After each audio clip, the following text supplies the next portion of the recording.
இப்பொழுது முதல் நாம் கர்த்தர் நமக்கு கொடுத்த பொக்கிஷமாக இருக்கிற பரிசுத்த வேதாகமத்திலிருந்து அவருடைய திருவார்த்தைகளை நாம் தியானம் பண்ண போகிறோம். கடந்த வாரங்களில் நான் பரிசுத்த ஆவியானுடைய ஒத்தாசையோடு கூட கவனிங்க, பிசாசின் 14 நாமங்கள் என்கிற தலைப்பில் உங்களுக்கு கர்த்தருடைய வார்த்தையை நான் கற்றுக் கொடுத்தேன். ஆமென், அல்லேலூயா. அதற்கு ஆதாரமாக தெரிந்து கொண்ட வசனம் யாக்கோபு புஸ்தகம் 4ஆம் அதிகாரம் 7வது வசனம். தேவனுக்கு கீழ்ப்படிந்திருங்கள், பிசாசுக்கு எதிர்த்து நில்லுங்கள் என்று சொல்லி, மாத்திரமல்லாமல் இன்னொரு வசனம் எபேசியர் 4ஆம் அதிகாரம் 7வது வசனம், பிசாசுக்கு இடம் கொடாமலும் இருங்கள் என்கிற அந்த 2 வார்த்தைகளை ஆதாரமாக வைத்து, இந்த உலகத்தையே மோசம் போக்கி கொண்டிருக்கிறவன் பிசாசு என்றும், அவனுக்கு வேதம் 14 பெயர்களை சொல்லி இருக்கிறது. அந்த 14 பெயர்களுக்கும் ஒவ்வொரு அர்த்தங்கள் இருக்கிறது. ஆகவே அந்த குணாதிசத்தை உடையவனாய் அவன் ஜனங்களை இன்றைக்கு தாக்கி கொண்டிருக்கிறான், மோசம் போக்கி கொண்டிருக்கிறான், அருவருப்பான காரியங்களிலே மனுஷர்களை ஈடுபடுத்தி கொண்டிருக்கிறான். அவன் மனுஷ கொலைபாதகன், இப்படிலாம் சொல்லி பரிசுத்த ஆவியானவருடைய ஒத்தாசையோடு கூட நம்ம கற்றுக்கொண்டோம். எத்தனை பேருக்கு அது பிரயோஜனமாக இருந்தது? உண்மையாக சொல்லுங்க. ஸ்தோத்திரம்.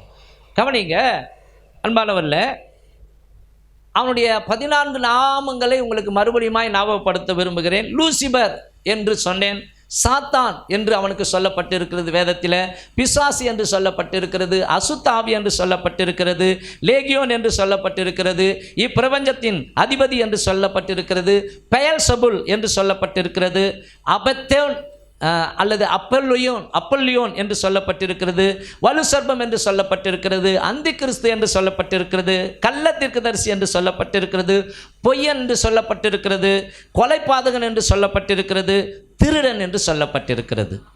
இத்தனை பெயர்கள் கவனிங்க அவனுக்கு கொடுக்கப்பட்டிருக்கிறது. நம்ம ஊரில் கூட சில பேரெல்லாம் ஒரு மாதிரி சொல்லுவாங்க இல்லையா, அமாவாசை, மண்ணாங்கட்டி, இப்படி சொல்லுவாங்க இல்லையா. அதுனா அவன் குணாதிசத்துக்கு ஏற்ற ஒரு பேர். வராமல் இருப்பான், வாய்ஜாலக்காரன், பேச்சில் மண்ணை அப்படின்றாங்க இல்லையா. அது மாதிரி நம்முடைய தேவனுக்கும் ஏராளமான பெயர்கள் இருக்கிறது. நம்ம பாட்டு கூட பாடுறோம், யெகோவா தேவனுக்கு 1000 நாமங்கள், அதில் எதை சொல்லி பாடிடுவேன், கத்தாதி கத்த செய்த நன்மைகள் கைத்தட்டி பாடிடுவேன்னு சொல்லி. ஆண்டவருக்கு ஏராளமான பெயர்கள் இருக்குது. அது அவருடைய குணாதிசயங்களை வெளிப்படுத்துகிற காரியமாக இருக்கிறது. ஆகவே கவனிங்கள் அன்பானவர்ல, இன்றைக்கு நான் இன்னொரு வசனத்தை மையமாய் வைத்து உங்கள் மத்தியில் தேவனுடைய ஒத்தாசையோடு கூட பிரசங்கிக்க விரும்புகிறேன். வாசிக்கலாம். மத்தேயு புஸ்தகம் 3ஆம் அதிகாரம் 15வது வசனம். மத்தேயு புஸ்தகம் 3ஆம் அதிகாரம் 15வது வசனம். இயேசு அவனுக்கு பிரதியுத்தரமாக இப்பொழுது இடம் கொடு, இப்பொழுது இடம் கொடு. அதை மாதிரி அண்டர்லைன் பண்ணுங்க. இப்பொழுது இடம் கொடு. இப்படி எல்லா நீதியையும் நிறைவேற்றுவது நமக்கு ஏற்றதா இருக்கிறது என்றார். அப்பொழுது அவருக்கு இடம் கொடுத்தான். கவனிங்க, இங்கே நடக்கிற சம்பவம் என்னவென்றால், யோர்தான் என்கிற நதியில் யோவான் மனம் திரும்பின ஜனங்களுக்கு ஞானஸ்நானம் கொடுக்கிறார். அப்படி ஞானஸ்நானம் கொடுக்கும் பொழுது கவனிங்க, படைத்த இறைவனே மனுமக்களுடைய பாவங்களை சிலுவையிலே சுமந்து ரத்தம் சிந்தி ஜீவனை கொடுத்து மரித்து 3வது நாள் உயிரோடு கூட எழுந்து பிசாசின் கிரியைகளை முடிவுக்கு கொண்டு வர வேண்டும் என்பது அவருடைய திட்டமாய் இருக்கிறபடினாலே தேவன் மாம்சமாய் பூமிக்கு வந்தார் என்று சொல்லப்பட்டிருக்கிறது. தேவன் மாம்சத்தில் வெளிப்பட்டார். அதுவே பெரிய ஒரு அன்பு, மனுமக்கள் மீது வைத்த அன்பின் நிமித்தமாக இந்த பூமியில தேவன் மாம்சத்தில் வெளிப்பட்டார். அவர் மாம்சத்தில் வந்து கவனிங்க, ஒரு தாய் தகப்பனுக்கு உகந்த பிள்ளையாக அவர் கீழ்ப்படிந்து, அவர் உலக பிரகாரமான ஒரு பிள்ளை எப்படி வளருகிறதோ அதே போல வளர்ந்து கவனிங்க, பெற்றோருக்கு செல்ல பிள்ளையாக, பெற்றோருக்கு அடங்கிற பிள்ளையாக, பெற்றோருக்கு நல்ல பிள்ளையாக இருந்து 30வது வயதில் அவர் ஞானஸ்நானம் எடுக்கும்படியாக அவர் யோர்தான் நதிக்கு வரும் பொழுது அங்கே யோவான் ஸ்நானம் தடை பண்ணுகிறார். யோவான் ஸ்நானன், ஆண்டவரே நீரா அப்படின்னு சொல்றான். ஆண்டவரே நீர் தேவகுமாரன். அவருக்கு தெரியும் வந்திருக்கிறவர் முழு உலகத்தின் பாவங்களையும் சுமந்து தீர்க்க போகிற தேவ ஆட்டுக்குட்டி என்று அவருக்கு தெரியும். ஆகவே ஆண்டவரை நீர் செய்யக்கூடாது என்று சொல்லும் பொழுதுதான், அப்பொழுது கவனிங்க, ஆண்டவர் சொல்லுகிறார், இயேசு அவனுக்கு பிரதியுத்தரமாக இயேசு அவனுக்கு பிரதியுத்தரமாக இப்பொழுது இடம் கொடு, இப்பொழுது இடம் கொடு, இப்படி எல்லா நீதியையும் நிறைவேற்றுவது எல்லா நீதியையும் நிறைவேற்றுவது நமக்கு ஏற்றதா இருக்கிறது என்றார். நமக்கு ஏற்றதா இருக்கிறது என்றார். அப்பொழுது அவருக்கு இடம் கொடுத்தான். அப்பொழுது அவருக்கு இடம் கொடுத்தான். எபேசியர் 4:7 பவுல் மூலமாய் தேவன் சொல்லுகிற வார்த்தை, பிசாசுக்கு இடம் கொடாமல் இருங்கள்.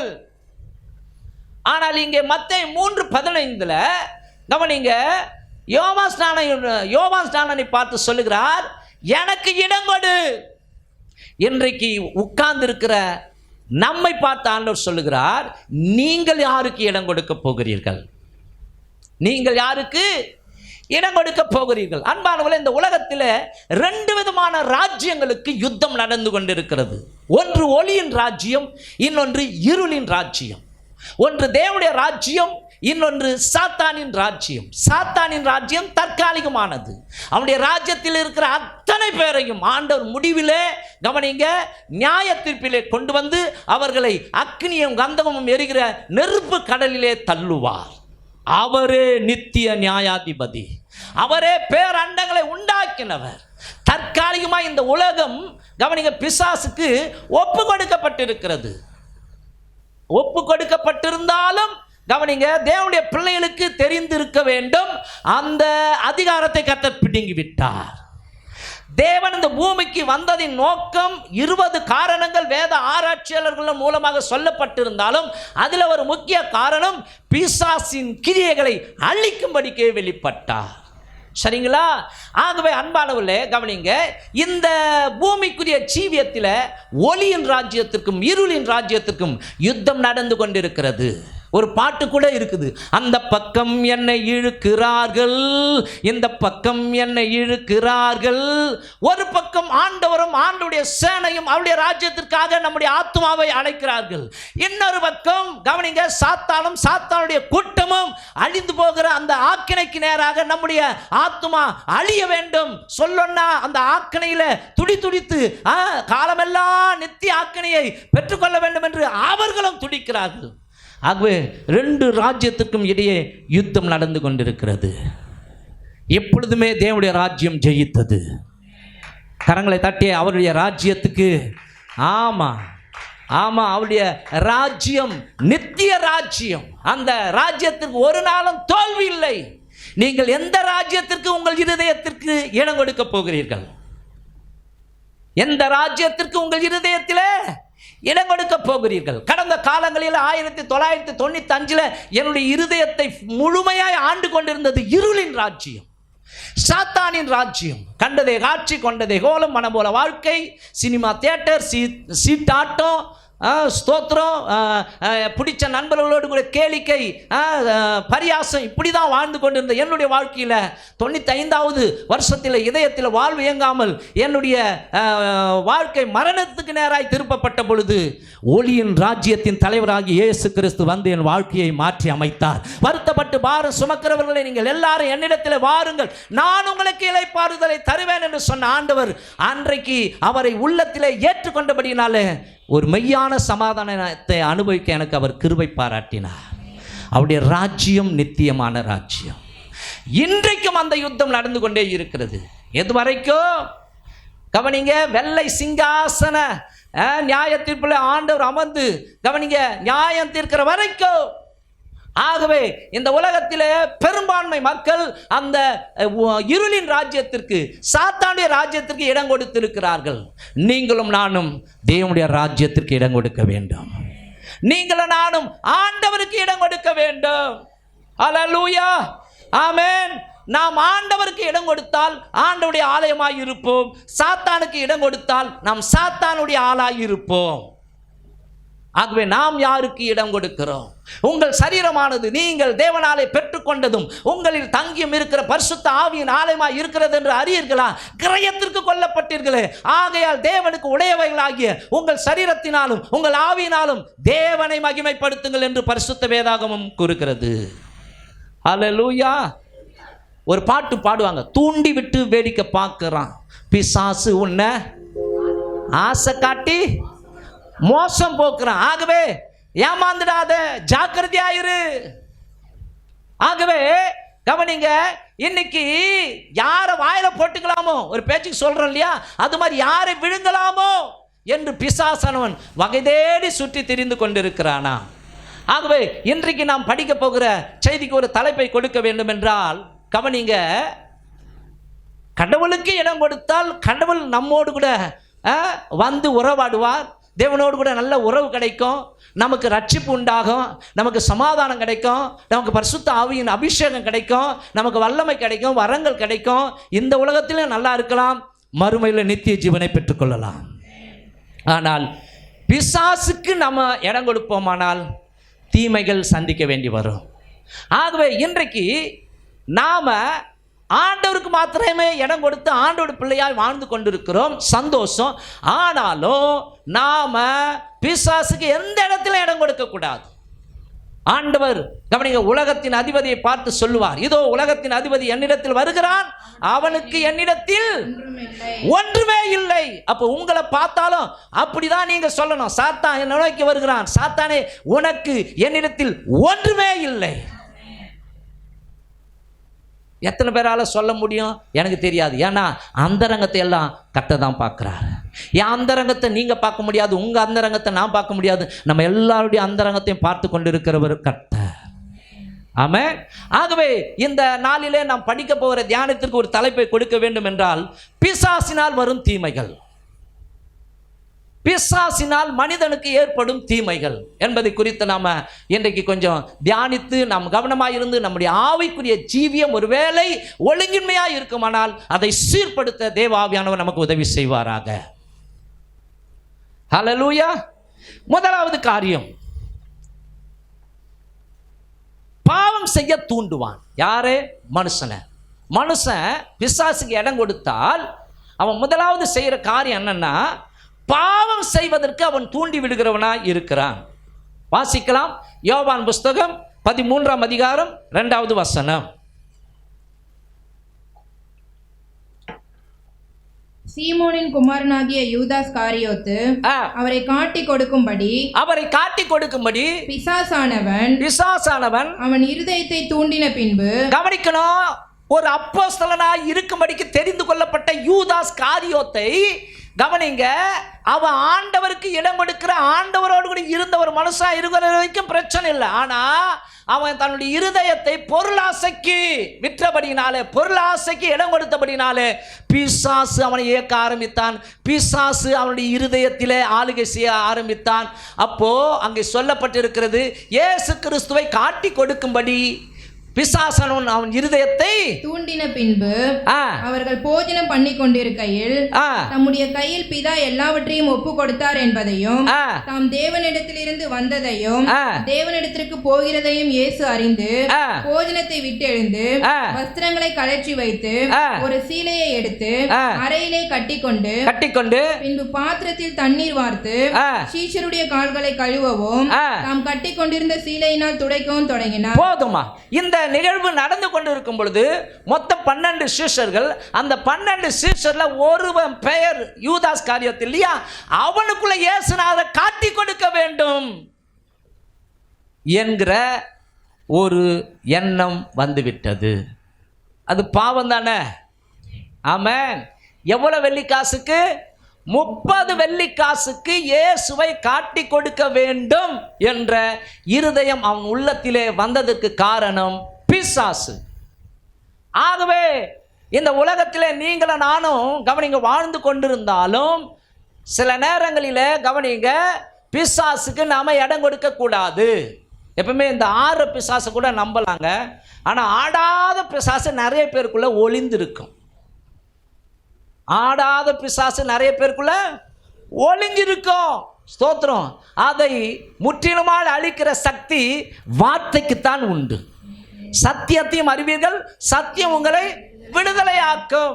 அப்போ கவனிங்க, இந்த முதலாவது பாயிண்ட் என்னன்னா, பிசாசு மனிதனை பாவம் செய்ய தூண்டி விடுகிறான். பாவம் செஞ்சிட்டாலே தேவனுக்கு நமக்கு ஒரு பிரிவு உண்டாகிறது. சரிங்களா? அப்போ கவனிங்க, தேவ சமூகத்தில் 2 காரியங்கள் போய் எட்டும். ஒன்று பாவம், இன்னொன்று ஜெபம். சோதோம் குமாரா பட்டணத்தின் பாவம் மிகுதியா இருந்தபடினாலே தேவன் இறங்கி வந்து அந்த பட்டணத்தை அழிக்க சித்தம் கொண்டாராம். ஆகவே அன்பான தேவச்சனமே, நீங்கள் பிசாசுக்கு இடம் கொடுப்பீர்களானால் பிசாசானவன் முதலாவது தேவனை விட்டு உங்களை பிரிக்க ஆரம்பிப்பான். மாத்திரமல்ல, பாவத்தில் உங்களை தள்ளிவிடுவான். பாவத்தில் உங்களை தள்ளிவிடுவான். ஆகவே அவனுடைய தூண்டுதலுக்கு நாம் இடம் கொடுக்க கூடாது. 1 யோவான் புஸ்தகம் 3ஆம் அதிகாரம் 8வது வசனத்திலே படிக்கிறோம், பாவம் செய்கிறவன் பிசாசினால் உண்டாயிருக்கிறான். ஏனெனில் பிசாசானவன் ஆதி முதல் பாவம் செய்கிறான். போதுமா? பிசாசானவன் ஆதி முதல் பாவம் செய்கிறான் அப்படின்னு சொல்லப்பட்டிருக்கிறான். ஆதி முதல்ல கவனிங்க, அவன் தேவ தூதனாய் இருக்கும் பொழுதே பாவம் செய்தான். என்ன பாவம்? தேவனுக்கு நிகராக தன்னை எண்ண ஆரம்பித்தான், பெருமை கொள்ள ஆரம்பித்தான். பெருமையே பாவம். சரிங்களா? ஆமென். அப்போ அந்த பெருமை கொண்டதினால அவனை கர்த்தர் அடித்தார், அவன் விழுந்தான் என்று சொல்லப்பட்டிருக்கிறது. பிற்பாடு ஆண்டவர் பூமியை, அந்த பூமியில் இருக்கிற மரம் செடி கொடிகளை எல்லாத்தையும் மறுபடியும் ஆண்டவர் அழகாய் புதுப்பித்து அதை மனுஷனாகிய ஆதாமுக்கும் ஏவாளுக்கும் கொடுத்து நீங்கள் ஆளுவீர்களாக என்று சொல்லி ஆசீர்வதித்து அவர் அவர்களோடு கூட நல்ல உறவிலே இருக்கிறார். இப்படிப்பட்ட சூழ்நிலையில் கவனிங்க, சர்ப்பம் பிசாசுக்கு இடம் கொடுத்தது. சர்ப்பம் பிசாசுக்கு இடம் கொடுத்தபடினாலே அங்கே இருந்த ஏவாளை இந்த சர்ப்பம் கவனிங்க கொஞ்சம் கொஞ்சமாக வசியம் பண்ண ஆரம்பித்தது. வசியம் பண்ணி ஆரம்பிச்சு கவனிங்க, தேவன் உங்களிடத்தில் ஏதாவது சொன்னது உண்டோ என்று கேட்ட பொழுது சொன்னார், இந்த இடத்தில் இருக்கிற எல்லா பழங்களையும் சாப்பிட சொன்னார், ஆனால் நன்மை தீமை அறியக்கூடிய பழத்தை சாப்பிடக்கூடாது என்று சொன்னார். அதை புசிக்க நாளிலே நீங்கள் சாகவே சாவீர்கள் அப்படின்னு சொல்லியிருக்கார். யார் சொன்னது? நீங்கள் சாவதில்லை. பொய் சொன்னானா? நீங்கள் சாவது இல்லை. அப்போ கவனிங்க, அது ஒரு நாள் நடந்த ஒரு உரையாடல் கிடையாது. தொடர்ச்சியா சொல்லுவாங்க, அடிக்க அடிக்க அம்மியும் நகரம். சின்ன பாவம் தானே அது. இதெல்லாம் கூட ஒரு பாவமா அப்படின்னு நம்ம நினைப்போம். இதெல்லாம் கூட பாவமா? சிறு துளி தான் பெருவெள்ளமாய் மாறி போயிடும். ஆகவே கவனிங்க, சின்ன பாவமோ பெரிய பாவமோ கவனிங்க, பைபிளில் படிக்கிறோம், செத்த ஈக்கள் பரிமளக்காரனுடைய தைலத்தை நாரி கெட்டு போக பண்ணும், அதுபோல கணத்திலும் ஞானத்திலும் பேர் பெற்றவனை சொற்பமதியினோ, ஒரு சின்ன புத்தி, ஈன புத்தி அவனை நிந்தைக்குள்ளாய் கொண்டு சென்று விடும், அவனை நிந்தைக்குள்ளாய் கொண்டு போய்விடும். பாவம் எல்லா மனுஷருக்கும் இகழ்ச்சி. ஆகவே தொடர்ச்சி அந்த வலு சர்ப்பம், அந்த சாத்தான் அடிக்க அடிக்க அடிக்க அடிக்க அவள் இச்சித்தாள். சரிங்களா? பழத்தை அவள் பறித்தாள், புசித்தாள், தன்மேல் இருந்த மகிமையை இழந்தாள். புருஷனுக்கும் கொடுத்தாள், புருஷனும் சாப்பிட்டான், மகிமையை இழந்து போனான். நிர்வாணம். இப்ப கூச்சம் பாருங்க, கவனிங்க, இப்ப அவமானம் ஒருத்தர் பார்த்தோன்னே அவமானம் தாங்க முடியல, ஓடி போய் ஒளிறாங்க. பாவம் செஞ்சா இந்த விளைவு தான் ஏற்படும். ஆமா, கவனிங்க, தேவனுடைய பிள்ளை, இயேசுவை ஏற்றுக்கொண்டு உண்மையாக வாழுகிற பிள்ளை பாவத்தோடு கூட ஒரு நாள கொஞ்ச மாட்டாங்க, பாவத்தோடு கூட உறவாட மாட்டாங்க. சரிங்களா? ஆமென். கவனிங்க, ஒரு பெண் ஒரு சின்ன மலைப்பாம்பை வளர்த்தாலாம். தொடர்ச்சியாக அதை ஆசையாக வளர்க்க ஒரு நாள் அவங்க வீட்டுக்கு வந்த மருத்துவர் நண்பர் சொன்னாராம், சகோதரியே, இந்த பாம்பை அடித்து கொன்று விடு, இல்லை என்றால் அது உன்னை விழுங்கும். இல்லையே, இவ்வளவு நாள் வளர்த்திருக்கிறனே. ஆமா, உன்னை விழுங்கும் அளவுக்கு அது வளர வேண்டும், ஆகவே காத்திருக்கிறது. அது மாதிரி தான் பாவமும் அப்படியே கொஞ்சம் கொஞ்சமா கர்ப்பம் தரிக்க ஆரம்பிக்கும். இச்சையானது, பாவமானது எப்படி கர்ப்பம் தரிக்குது? இச்சையில்.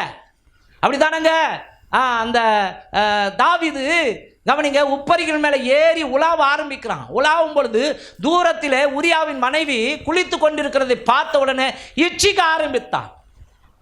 இச்சிக்க ஆரம்பித்த உடனே கவனிங்க, அவன் ராஜா, ஒரு மகாராஜா, கர்த்தருக்கு பிரியமானவன், கர்த்தர் கூட இருக்கிறார். சரிங்களா? அப்போ இயேசுவின் நாமத்தில் இதை நான் கடிந்து கொள்ளுகிறேன், இதை வெறுத்துக்கிறேன்னு சொல்லி அவன் கீழே இறங்கிட்டு இருக்கிறான். ஆனா மறுபடியும் அதே குளிக்கிற காட்சியையே பார்த்து கொண்டு இருக்கிறான். இச்சை அதிகமாயிடுச்சு. உடனே ஒரு காவலனை அனுப்பி விசாரிக்க சொல்றான். விசாரிச்சா அவனுடைய இராணுவத்தில் வேலை செய்கிற ஊரியாவின் மனைவி. ஆகவே ஆள் அனுப்பப்பட்டு கவனிங்க, அவள் வரவழைக்கப்படுகிறாள். அவளோடு கூட தவறு செய்கிறான். மாத்திரமல்ல அதிநிமித்தம் அவள் கர்ப்பவதியாய் மாறுகிறாள். கவனிங்க, இப்போ இவனுக்கு விஷயம் தெரிஞ்சு என்ன பண்ணுறான்னா, அந்த கருவை அழிக்க முடியாத சூழ்நிலையில் கவனிங்க, எப்படியாகிலும் அவனுடைய புருஷனை வர வச்சு அவன் மனைவியோடு கூட சந்தோஷமாக இருக்க வச்சு இப்படி கதை கட்டி விட்டுடலாம் அப்படின்னு நினச்சி திட்டம் போடுறான். அதுவும் முடியல. வரான் அந்த உரியா வந்து, ஆண்டவனே எல்லாரும் போர் முனையில் யுத்தத்தில் இருக்கும் பொழுது நான் இங்கே நல்லா சாப்பிட்டு புசிச்சு ஜாலியாக இருக்க முடியுமா? நான் எங்கேயும் போக மாட்டேன்னு சொல்லி ராஜாவுடைய அரண்மனையிலேயே தங்கி கொள்ளுகிறான். இவன் பார்க்குறான், ஐயோ கையை மீறி போயிடுச்சு, இந்த காரியம் என்ன பண்ணுறது? ஒன்று செய்வோம், உரியாவை கொலை செய்வோம், உரியாவை கொலை செய்வோம்னு சொல்லி ஒரு லெட்டர் எடுத்து அந்த லெட்டரில் யோவாப் தளபதிக்கு எழுதி அனுப்புகிறான். இந்த லெட்டரை கொண்டு வருகிற இந்த ஊரியாவை போர் முனையில் கிட்ட நிற்க வச்சு யுத்தம் மும்மரமாக நடக்கும்போது எல்லாரும் அவனை தனியாக விட்டுட்டு பின்வாங்கி வந்துடுங்க. எதிரிகளால் கொல்லப்பட்டான்னு நாட்டுக்கு தெரிஞ்சிடும் இல்லையா? திட்டமிட்ட படுகொலை. இந்த காரியம் செஞ்ச உடனே கவனிங்க, எல்லாம் 14 நாள் காரியெல்லாம் பண்ணி முடிச்சோடனே அடுத்தது அவளை தன்னுடைய மனைவி ஆக்கி கொண்டான். யாருக்குமே தெரியாதுன்னு அவன் நினைத்து கொண்டிருந்தான். ஆனால் கர்த்தர் கவனிங்க, நாத்தான்வேல் என்கிற ஒரு நாத்தானை அனுப்பினார், தீர்க்கதரிசியை அனுப்பினார். அந்த தீர்க்கதரிசி போய் ஒரு ஓமையாக சொல்கிறான். 2 மனுஷங்க இருந்தாங்க. அவன் சொல்கிறான், ஒருத்தன் வந்து பணக்காரன், ஒருத்தன் ஏழை. பணக்காரன் வீட்டில் ஏராளமான ஆடுகள், ஏழை வீட்டில் ஒரே ஒரு ஆடு தான். அதை பாசமாக வளர்த்து கொண்டு இருந்தான். இப்படிப்பட்ட சூழ்நிலையில் பணக்காரன் வீட்டில் விருந்தாளிங்க வந்துட்டாங்க. சரி, அப்படி விருந்தாளிங்க வந்தவொடனே அந்த பணக்காரன் தன்னுடைய மந்தையில் இருக்கிற ஒரு ஆட்டை தெரிந்து கொண்டு அந்த ஆட்டை அடித்து அதை சமையல் பண்ணாமல் ஏழை வச்சிருந்த ஆட்டை எடுத்து அதை அடித்து வந்தவங்களுக்கு விருந்தாக்கிறான்னு சொன்னவொடனே வெகுண்டு எழுந்து, இந்த காரியத்தை செய்தவன் மரணத்துக்கு பாத்திரன் அப்படின்னோடனே அந்த ஆள் நீதான், அந்த ஆள் நீதான். ஐயோ நான் பாவம் செய்தேன், ஐயோ நான் பாவம் செய்தேன் அப்படின்னு அவரு தேவ சமூகத்தில் விழுறாரு. யாருங்க? தாவீது. அப்போ பிசாசு தானே இதுக்கு காரணம். கவனிங்க, தாவீது செஞ்சது அந்த ஒரு பாவம் மாத்திரம் இல்லை, இன்னொரு பாவத்தை அவர் செஞ்சிட்டார். இன்னொரு பாவம் 1 நாளாகமம் புஸ்தகம் 21ஆம் அதிகாரம் 1வது வசனத்தை நாம் படிக்கலாம். 1 நாளாகமம் புஸ்தகம் 21:1. சாத்தான் இஸ்ரவேலுக்கு விரோதமாய் எழும்பி இஸ்ரவேலை தொகையிடுகிறதற்கு தாவீதை ஏவி விட்டது. பாருங்க, இங்கே தூண்டி விடுறான். அதாவது கவனிங்க, தேசத்தில் பட்டத்தை எடுத்து யுத்தம் செய்வதற்கு எவ்வளவு பேர் இருக்கிறான்னு சொல்லி என்ன சொல்றான்? ஏன்னா இதுவரைக்கும் கர்த்தரை சார்ந்து கொண்டிருந்தவன் இப்பொழுது தன்னுடைய பலம், தன்னுடைய ஸ்ட்ரென்த் எவ்வளவுன்னு சொல்லி தொகையிட சொல்றான். ஆனா தளபதி ஆகிய யோவாப், இது ஆண்டவருக்கு விரோதமான பாவம், இது பொல்லாத காரியம், இதை செய்யக்கூடாது என் ஆண்டவனேன்னு சொல்லும் பொழுது அவனுடைய அதிகாரம் அதிகமாய் பலத்த சத்தத்தோடு கூட நான் சொன்னதை நீ செய்யின்னு சொன்னோன்னே அவனால் ஒன்றும் பண்ண முடியல. போய் என்ன பண்ணுறான்னா தொகையிட்டு இத்தனை ஆயிரங்கள் அப்படின்னு வந்து சொல்கிறான். இவ்வளவு ஜனங்கள் இருக்கிறாங்க யுத்தம் பண்ணுவதற்கு நம்ம கிட்டனே. கவனிங்க, 8வது வசனத்தில் நம்ம படிக்கிறோம். 8வது வசனத்தில் தாவீது தேவனை நோக்கி நான் இந்த காரியத்தை செய்ததினால் மிகவும் பாவம் செய்தேன். கவனிக்கணும், மிகவும் பாவம் செய்தேன். இப்ப ஆண்டவர் வெகுண்டு எழுந்து, டேய் தாவீது, நீ சவுலுக்கு பயந்து ஓடி கெபில ஒளிந்து கொண்டாய், மலைகளிலே ஒளிந்து கொண்டாய், உன்னை அமலேக்கின் ராஜா உன்னை கொலை செய்ய காத்திருந்தான், இப்படி பல விரோதிகள் உனக்கு விரோதமாக எழும்பினார்கள், எல்லாருடைய கைக்கு உன்னை தப்பித்து சமஸ்த இஸ்ரவேலையை உனக்கு கொடுத்து நீ ராஜாவாய் ஆக்கி இதுவரைக்கும் உன்னை நடத்துகிறவன் நான், நீ என்ன நம்பாம உன் ஜனங்களை நம்பிட்டிய அப்படின்னு ஆண்டவரே நான் பாவம் செஞ்சேன் சொல்றா இல்லையா? ஹல்லேலூயா, ஆமென். அநேக நேரங்களில் தேவனுக்கு எதிரான சித்தத்தில் நாம் நடப்பது பாவம். உன் வழியை கர்த்தருக்கு ஒப்புவித்து அவர் மேல நம்பிக்கையா இரு, அவரே உன் காரியத்தை வாய்க்க பண்ணுவார். நம்ம வைராக்கியமா இருந்து கட்டினமா இருந்து ஆண்டவரை வழிக்கு கொண்டு வரலாம்லாம் தப்பு கணக்கு போடக்கூடாது. சரிங்களா? தமஸ்கு வீதியில தேவனை சந்தித்த பவுல் சொல்லுகிறார், ஆண்டவரே நீர் யார்? நான் தான் நீ துன்பப்படுத்துகிற இயேசு. அடுத்த வினாடி அவர் சொல்லுகிறார், நான் என்ன செய்ய சித்தமாய் இருக்கிறேன். உடனே டோட்டல் சரண்டர். ஆண்டவர் சில நேரங்களில் உணர்த்தி காட்டுகிறார் என்றால் சத்தியமா மனசாட்சியில கர்த்தருடைய ஆவியானவர் பேசுவாருங்க. நீ செய்வது தப்பு, இது பாவம், இது வேண்டாம், இதை செய்யாத அப்படின்னு கடினமா இருந்தால் நிச்சயமாக நீங்க கவனிங்க, 10 மாசத்துக்கு பிற்பாடு மனம் திரும்பினாலும் இந்த 10 மாசமா கடினமா இருந்தீங்களே, ஆண்டவர் அதை பூமியிலேயே சரி கட்டி விடுவார். சரிங்களா? ஆமென். ஆகவே கவனிங்க, பிசாசுக்கு இடம் கொடுக்க கூடாது. அவன் இடம் கொடுத்தால் இப்படி இக்கட்ட வந்து மாட்ட வைப்பான், தேவனை விட்டு நம்மளை பிரிக்க வைப்பான், பாவம் செஞ்சு தேவனுக்கு விரோதியாய் நம்மை மாற்றி விடுவான். ஆகவே தேவனுக்கு பிரியமான தாவீதே பாவம் செய்தபடினாலே கர்த்தர் சொல்லுகிறார், உனக்கு முன்பாக 3 வருஷத்து பஞ்சம் வேண்டுமா, அல்லது உன் சத்துருவுக்கு முன்பாக முறிந்து ஓடி போகிற 3 மாத சங்காரம் வேண்டுமா, அல்லது இஸ்ரவேல் எல்லை முழுவதும் 3 நாள் உன்னை பின்தொடர உன் சத்துருக்களுக்கு முன்பாக முறிந்தோடி போக செய்ய 3 மாத சங்காரமோ அல்லது 3 நாள் கர்த்தருடைய தூதன் இஸ்ரவேலுடைய எல்லையெங்கும் சங்காரம் உண்டாகும்படி தேசத்தில் நிற்கும் கர்த்தருடைய பட்டயமாகிய கொள்ளை நோயோ இவைகளில் ஒன்றை தெரிந்து கொள் என்று கர்த்தர் உரைக்கிறார். இவைகளில் ஒன்றை தெரிந்து கொள் என்று கர்த்தர் உரைக்கிறார். அவன் சொல்றான், நான் கர்த்தருடைய கரத்திலே விழுவேனாக. அல்லேலூயா, ஆமென். ஆகவே உங்கள் வாழ்க்கையை கூட ஆராய்ந்து பாருங்கள். எப்பவுமே கவனிங்க, தவறுவது மனுஷீகம், ஆனா ஆராய்ந்து ஆண்டவரே இயேசுவே இந்த வழியில நான் சரியில்லைப்பா, அந்த காரியத்தில் இதை செஞ்சிட்டப்பா, என்னை மன்னிச்சுடுங்கப்பா, நான் கர்த்தர் நம்மை தூக்கி எடுக்கிற தெய்வமாய் இருக்கிறார். ஆமென். அதை விட்டுட்டு தொடர்ச்சியா நான் இந்த பாவத்தில் நினைச்சிருப்பேன்னா, மனிதன் செய்த பாவம் வாசல் படிதனிலே படுக்கும் மரண அவனை பிடிக்க அது வழிகளையே திறந்து காத்திருக்குமா. இப்போ நான் ஒரு பாவம் செய்கிற யாருக்குமே தெரியாதுன்னு வச்சுங்க, உங்களை ஏமாத்திடலாங்க, எங்கள் அப்பா அம்மா ஏமாத்திடலாம், என் பொண்டாட்டி பிள்ளைங்களை ஏமாத்திடலாம், படைத்தவரை ஏமாற்றவே முடியாது. நான் நினைக்கிறேன், நான் நல்லா பிரசங்கம் பண்ணுறேன், நல்லா பாட்டு பாடுறேன், எல்லாம் கை தட்டி ஆவியில் நிரம்பி அந்நிய பாஷையில் பேச்சு, ஓ ஏஸ் அப்பா என் கூட இல்லை, சும்மா அது வேற ஒருத்தன் தான் வந்து நிற்கிறான்னு அர்த்தம்.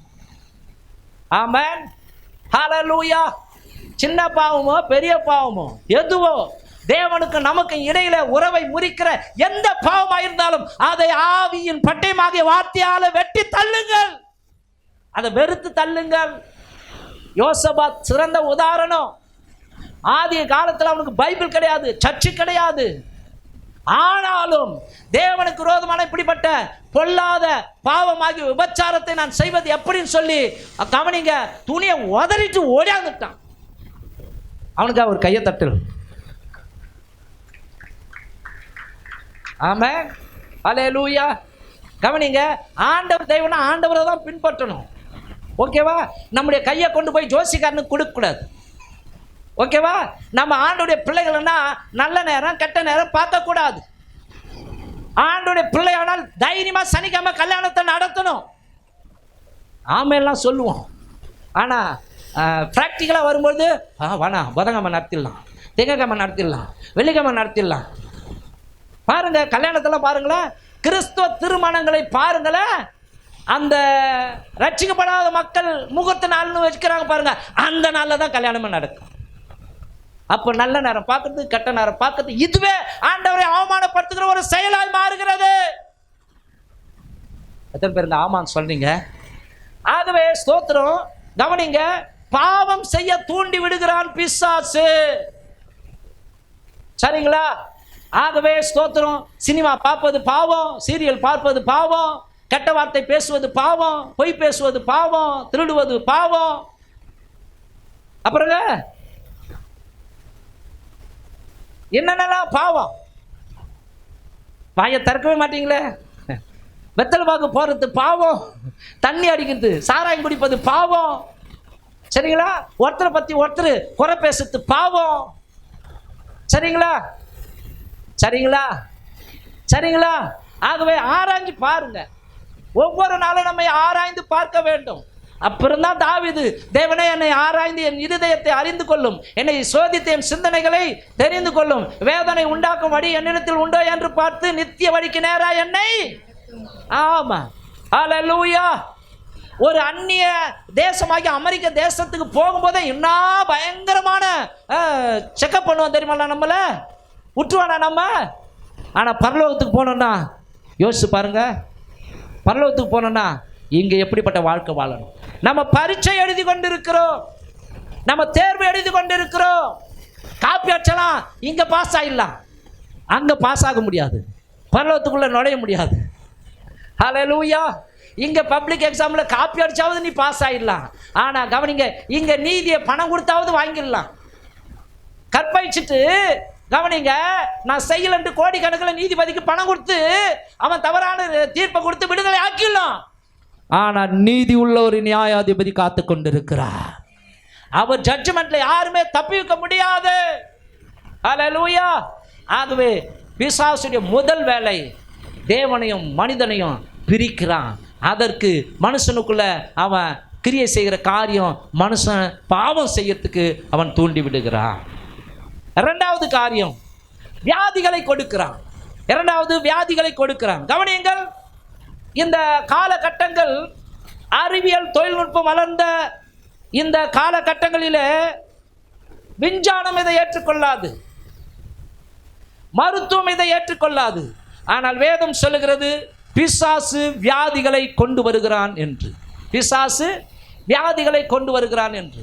கடந்த காலங்களில் கவனிங்கள், ஒரு சகோதரிக்கு 2 கிட்னியை செயலிழந்து போச்சுன்னு சொல்லி கவனிங்க, அவங்களுக்கு டயாலிசிஸ்லாம் பண்ணுறாங்க. கவனிங்க, அப்படி முடியாத சூழ்நிலையில் ஆலயத்துக்கு கொண்டு வந்து ஜெபம் பண்ண ஆரம்பிக்கிறாங்க. வீட்டுக்கு போய் ஜெபம் பண்ண ஆரம்பித்த உடனே கவனிங்க, ஆண்டவர் வெளிப்படுத்துகிறார், அந்த மகளுக்கு விரோதமாய் செய்யப்பட்டிருந்த சூனியத்தின் ஆவியை கடிந்து கொண்ட உடனே கவனிங்க, அந்த மகள் சுகமாக்கப்படுகிறார்கள். மறுபடியும் அவர்கள் கவனிங்க டயாலிசிஸ் பண்ண வேண்டும் அல்லவா. அப்போ போகும்போது அவங்க உடம்புலாம் ஆக்டிவாக இருக்கும்போது அவங்க கணவர் எங்கள் மனைவிக்கு மறுபடியும் நீங்கள் ஒரு ஸ்கேன் பண்ணி பார்க்கணும்னு சொல்லி டாக்டர்கிட்ட பரிந்து பேசி கேட்டுக்கொண்டபடினால மறுபடியும் ஸ்கேன் பண்ணி பார்த்தா 2 கிட்னியும் பர்ஃபெக்டாக இயங்கி கொண்டிருக்கிறது. யோசிச்சு பாருங்க. ஒவ்வொரு வியாதிகளுக்கும் பின்னாலே உன்னிப்பாய் கவனிப்போமானால் பிசாசு தாங்க கிரியை செய்து கொண்டிருக்கிறார். அல்லேலூயா, ஆமென். பிபி ஏறிச்சுன்னு சொல்றோம், ஆனால் அதுக்கு பின்னாடி பிசாசு தான் இருக்கிறான். டென்ஷன் ஆக்குறது, ஒரு மனுஷனை என்ன சொன்னா என்ன பண்ண டென்ஷன் ஆக்கி அவன் டென்ஷனாக உச்சகட்டத்தில் ஆகும்போது பிபி ஏறும் இல்லையா. பிபி ஏறினோடனே பட்டுன்னு மூளை, அவன் நரம்பு மூளை அதெல்லாம் வெடிக்கணும் இல்லையா. கவனிங்க, இதெல்லாம் பிசாசுடைய காரியம்தான். ஆகவே இன்னைக்கு மனுக்குலம் நன்றாய் இருக்கும்படிக்கு தான் தெய்வம் உண்டாக்கினார். ஆனா மனுக்குலத்துக்குள்ள அவன் புது புது வியாதிகளை உண்டாக்கி கொண்டிருக்கிறான்.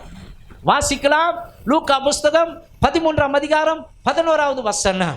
அப்பொழுது 18 வருஷமாய் பலவீனப்படுத்தும் ஆவியை கொண்ட ஒரு ஸ்திரீ அங்கே இருந்தால். போதுமா, இங்கே 18 வருஷமா எத்தனை டாக்டர் கிட்ட அவங்களும் போயிருக்கிறாங்க தெரியுமா? போயிருக்கலாம். அந்த நாட்கள், இந்த நாட்களில் டாக்டர்ன்றோம் இங்கிலீஷில்.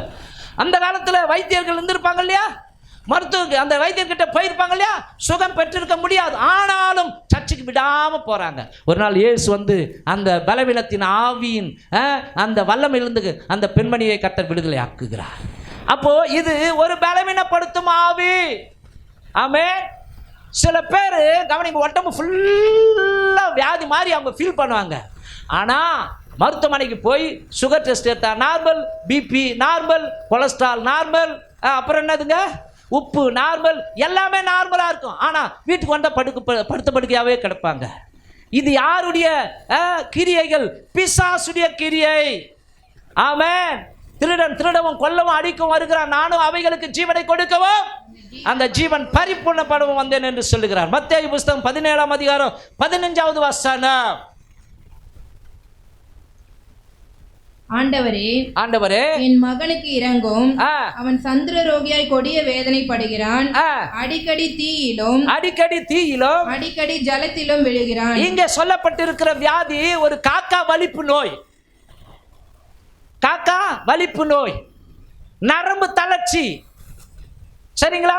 இப்படி பல வியாதிகள் இந்த உலகத்திலே சாத்தானால் புகுத்தப்பட்டு இருக்கிறது. கொள்ளை நோய்கள், மோசமான வைரஸ் கிருமிகள், இன்னைக்கு பாருங்க, இந்த காலகட்டங்களில் ஃபைனலாக அமெரிக்காவுக்கும் தெரியுன்றாங்க சீனா தான் இந்த கொரோனா வைரஸை பரப்பி விட்டுதுன்னு சொல்லி. இப்படி தீமையை செய்ய நினைக்கிறோம் பின்னாடி யாருங்க இருக்கிறாங்க? பிசாசு தான் இருக்கிறாங்க. அப்போது இன்னைக்கு நிறைய கொள்ளை நோய்கள் உலகத்தில் பரவுதுன்னா அதுக்கு காரணம் பிசாசு. சரிங்களா? அப்போ வியாதிகளை கொடுக்கிறவன் பிசாசு. எய்ட்ஸுக்கு பின்னாடியே பிசாசு தான் இருக்கிறான். சரிங்களா? பல பெண்களோடு கூட தகாத உறவு கொள்றவனுக்கு எய்ட்ஸ் வராமல் வேற என்ன வரும்? யோசிச்சு பாருங்க. ஆமென். அப்போ எய்ட்ஸுக்கு பின்னாடி, கேன்சருக்கு பின்னாடி, டிபி வியாதிக்கு பின்னாடி பிசாசு இருக்கிறா.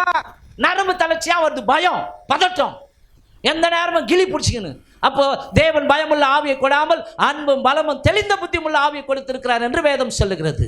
அப்போ நரம்பு தளர்ச்சி வருதுன்னா அது பிசாசுடைய அவனுடைய காரணம் தானே. என்ன சொல்றீங்கம்மா? ஆமென். ஹல்லேலூயா. ஆமாம். சில பேருக்கு எதுக்கு எடுத்தாலும் பயம். நீ எல்லாத்துக்கும் பயந்து பயந்து சாவறனா தேவனை அவமானப்படுத்துகிறாய் என்று அர்த்தம். ஆண்டவர் கோழைத்தனமான ஆவியை நமக்கு கொடுக்கவில்லை, தைரியமான ஆவியை கர்த்தர் கொடுத்திருக்கிறார். நீங்க எல்லாரும் தைரியமாய் ஓடணும்னு பரிசுத்த ஆவியை கர்த்தர் கொடுத்திருக்கிறார். உங்கள் மயிரெல்லாம் எண்ணப்பட்டு இருக்கிறது. தேவனுடைய சுத்தம் இல்லாமல் ஒன்றும் தரையில விழாது. அப்படி நடந்துடுமோ இப்படி நடந்துடுமோ இதனால நீ பதட்டப்பட்டு உன் நரம்பியா வீக்கா மாறணும். ஆமென். இப்படி எண்ணெய் வைக்கிறோம் யாருங்க? பிசாசு. ஒன்றும் இல்லை, ஒரு மாதம் ஃபுல்லாக கவலையே பட்டுக்கிட்டு இருங்களேன், அவ்வளோதான், எலும்பு தோலுமாக மாறிடும். அப்போ கவலைப்பட வைக்கிறோம் யாருங்க? பிசாசு. ஆமென். என்னை பலப்படுத்துகிற கிறிஸ்துவினால எல்லாவற்றையும் செய்ய எனக்கு பலன் உண்டு. உம்மாலே ஒரு சேனைக்குள் பாய்வன், உம்மாலே ஒரு மதிலை தாண்டுவேன். ஏன் நல்ல வார்த்தையை தான் பேசினா என்னங்க? நல்ல வார்த்தையை தான் சொன்னா என்னங்க? ஹல்லேலூயா. ஆமென். இப்போ பாருங்க, யாருன்னா ஒருத்தர் போய் போகும்போது என்ன பிரச்சனையா, வியாதியா? ஆமாங்க இந்த வியாதி. ஐயோ எனக்கு கூட அதை விட 2 மடங்கு வியாதிங்க. வியாதி வந்தால் கூட காட்டிக்காமல் மற்றவங்களை தூக்கி எடுக்கிற வேலை தான் ஊழியக்காரனுடைய வேலை. ஹல்லேலூயா. அன்றைக்கி உண்மையான வாய்ப்பு இல்லை.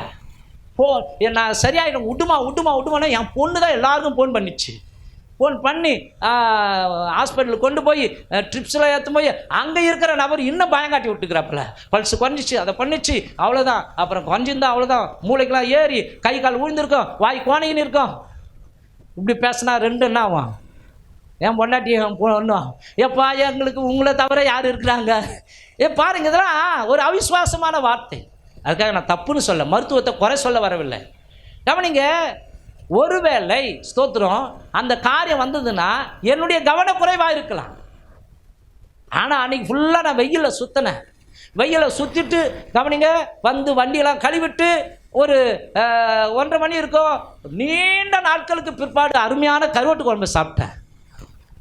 எங்கள் பொண்ணு வச்ச கருவாட்டு குழம்பு 2 தடவை சோறு வாங்கி சாப்பிட்டு மாத்திரம் இல்லை, அந்த மெர்சிக்கு வாங்கி வச்சு இந்த பாக்கெட்டு என் மனைவி வாங்கி வச்சுருந்தாங்க, அது 1 எடுத்து சாப்பிட்டு பார்த்தா நல்லா இருந்தது.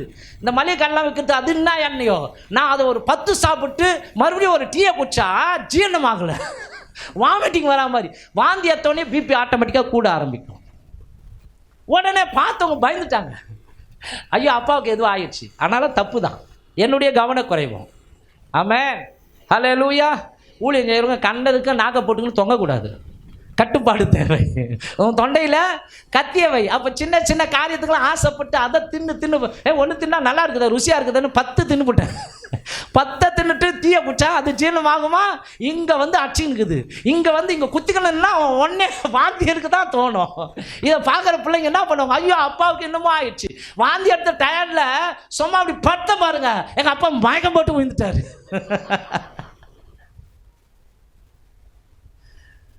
நான் மயக்கெல்லாம் போட்டு விழல, ஸ்தோத்திரம். ஆனால் சரி ஓகே, எப்படியோ ஆனாலும் கர்த்தர் கிருபை. ஹல்லேலூயா. ஒரு விதத்தில் இப்படியும் யோசிக்க தோணுது. பிசாசு வேறு விதமாக கூட ஜீவனை எடுக்க ட்ரை பண்ணியிருக்கலாம், ஆனால் கர்த்தர் கிருபையாய் ஜீவனை காப்பாற்றினார். ஆமென். அப்போ என்ன சொல்ல வரேன்னா கவனிங்க, எல்லாத்திலும் நாம் கூட கட்டுப்பாடாக இருக்கணும். இது ஒத்துக்கலைன்னா இதை நம்ம சாப்பிடக்கூடாது. சிலதெல்லாம் எனக்கு ஒத்துக்காதில்ல, அதெல்லாம் கரெக்டாக அவாய்ட் பண்ணுவேன். இது வேண்டாம், இது வேண்டாம், இது வேண்டாம். ஆனால் சில நேரங்களில் கவனிங்க, பிசாசம் நம்ம கண்ணையை மறைச்சு என்ன பண்ணுவான்? மட்டனை சாப்பிடு, சிக்கனை சாப்பிடு, வர்த்தகரியை சாப்பிடு, அதை சாப்பிடு, இதை சாப்பிடணுன்னு சரீரத்தில் கொலஸ்ட்ரால் கூடும், சரீரத்தில் சுகர் கூடும், சரீரத்தில் பிபி கூடும். அப்படி அப்புறம் ஆயுசு குறையும், அப்புறம் ஹார்ட் அட்டாக் வரும். ஹல்லேலூயா. போதும் என்கிற மனதம் கூடிய ஆமென். ஒரு துண்டு, 2 துண்டு, 3 துண்டு போதும். இப்படி எப்படி சொல்ல முடியும்? இப்படி சொல்ல முடியுமா? சொல்லணும். நிறைய கேட்கும்போது தான் ஸ்டாப். கவனிங்க, நிறைய சாப்பாடு கேட்குது, நிறைய கறியை கேட்குதுன்னு கூட தொண்டையில் கத்தியை வையின்றாங்கன்னா ஸ்டாப், அவ்வளோதான், போதுண்டா, இதுக்கு மேலே நான் சாப்பிட மாட்டேன்டா. பயங்கரமான பதார்த்தம் அந்த பாபிலோன் தேசத்தில் எல்லா மக்களுக்கும் வைக்கப்படுகிறது. ஆனால் கவனிங்க, இந்த தானியேல் வெறும் பச்சை காய்கறிகளை மாத்திரம் சாப்பிட்டானா. அவனால் எப்படி கண்ட்ரோலாக இருந்த முடியுது? அவனால் எப்படி கண்ட்ரோலாக இருக்க முடிஞ்சது? யோசிச்சு பாருங்க. அவனை இயக்கினவர் பரிசுத்த ஆவியானவர். அல்லேலூயா. சரிங்களா? ஸ்தோத்திரம். அப்போ வியாதியை பிசாசு கொடுத்தாலும் அந்த எல்லா வியாதிகளையும் சிலுவையிலே கர்த்தர் சுமந்திருக்கிறார். மத்தேயு 8:17 சொல்கிறது, அவர் நம்முடைய நோய்களை சுமந்தார் என்று. 1 பேதுரு 2:24 சொல்கிறது, அவருடைய தழும்புகளால் குணமானீர்கள். அவருடைய தழும்புகளால் குணமாகிறோம் இல்லை, அவருடைய தழும்புகளால் குணமானீர்கள். ஆமென். ஆகவே ஜாக்கிரதையாக இருங்க, ஆகவே ஜாக்கிரதையாக இருங்க.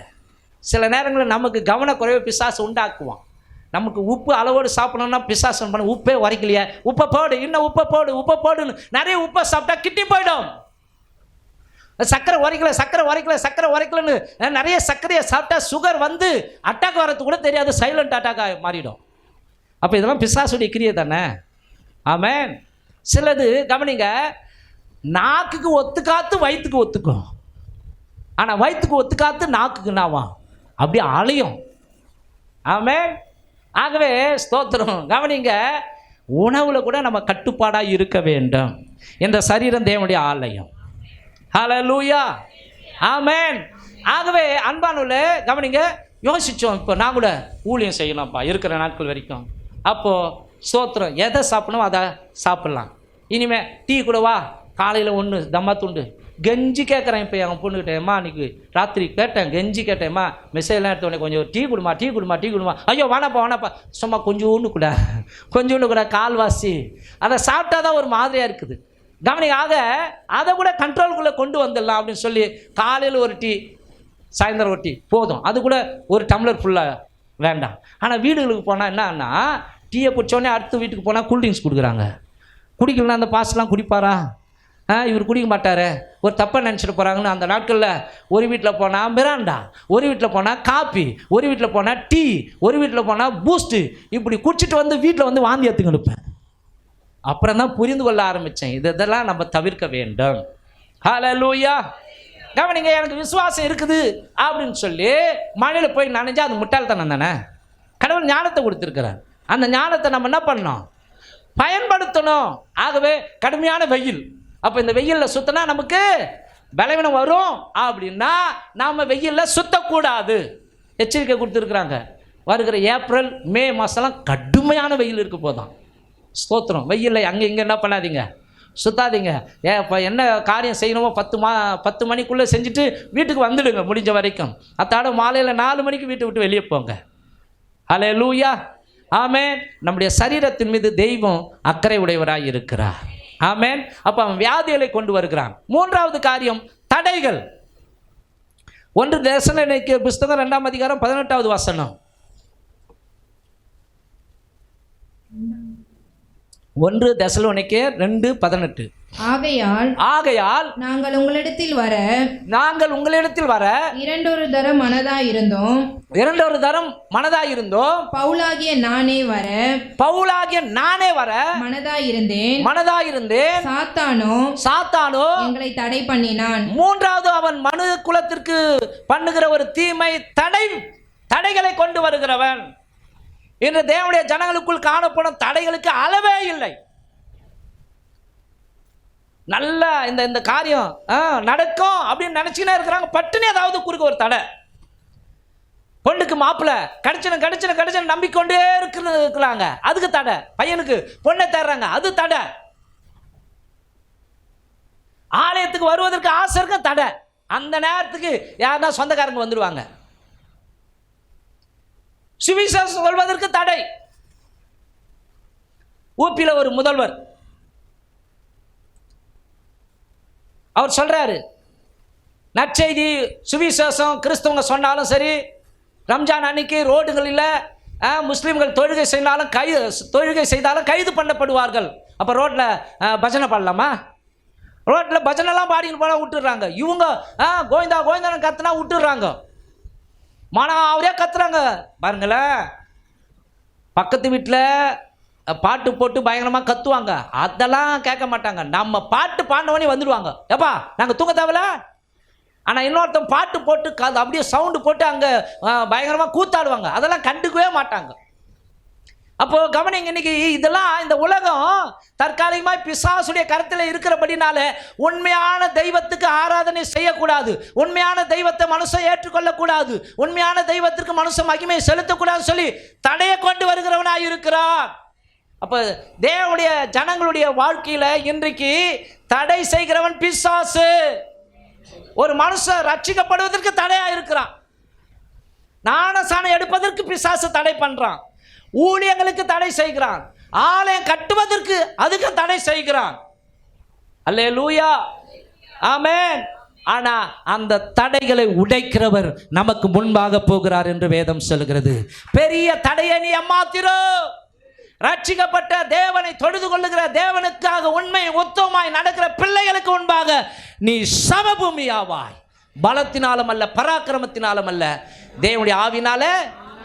தடை, பிள்ளை பாக்கியம் தடை, வீடு கட்டுறதுக்கு தடை. ஸ்தோத்திரம், ஹல்லேலூயா. இந்த சொத்தை விற்கலான்னு பார்த்தா தடையா இருக்குதப்பா, பிசாசு காரணம். ஜெபம் பண்ண வேண்டும். ஹல்லேலூயா. எத்தனை பேர் இருக்காங்களா ஜெபம் பண்றீங்க? 1-2 தான் கையை தூக்குவீங்க. ஆனால் நம்முடைய தடைகள் நீங்குவதற்காக கர்த்தராகிய இயேசு கிறிஸ்துவை நோக்கி ஜெபம் பண்ண வேண்டும். அவர் தடைகளை உடைத்தெறிகிற ஆண்டவர், நம்ம மீது பயங்கர அக்கறை உடையவர் ஆண்டவர் தவிர வேற இந்த உலகத்தில் யாருமே இல்லைங்க. கையை தட்டி அவருக்கு மகிமை செலுத்துங்க. அவர் தான் உங்க மேல என் மேல பயங்கரமான அக்கறை உடையவர், அளவை இல்லாத மடங்கு அக்கறை உடையவர். ஒரு வசனத்தை வாசிக்கலாமா? மீகா புஸ்தகம் 2ஆம் அதிகாரம் 13வது வசனம். மீகா 2:13.